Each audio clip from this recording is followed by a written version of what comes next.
was a phenomenal performance, even if he had fought 10 times since 2016. You're right. But he wins a fight against a very good ex-champion. An unbelievable ex-champion who has looked ridiculous in his last couple of fights. And you have to talk about the layoff. You have to talk about that this kid hasn't fought in 3 years. And he looked a little rough in the first round. Looked like he gassed out at the end of the first round too. And then completely changed his game plan and started to fight his fight. And then once he got there, he basically did what he wanted against, one of the top 10 guys in the world after a 3-year layoff.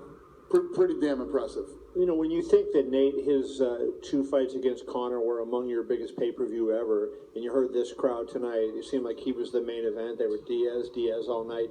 Do you think that we have another, Rousey, McGregor level star with Nate Diaz, given the way people are reacting to him now? Yeah, it's pretty tough to deny. Yeah. He's a needle mover now. Can you put your finger on what it is that moves the needle? Like, what do you think it is that people see in him that they... I think it's stuff like, I did the fighter meeting, and I specifically told him not to swear on ESPN. He looked right at me and said, motherfucker, when he was doing his interview on ESPN. And, stuff like that. It's just... I read this story.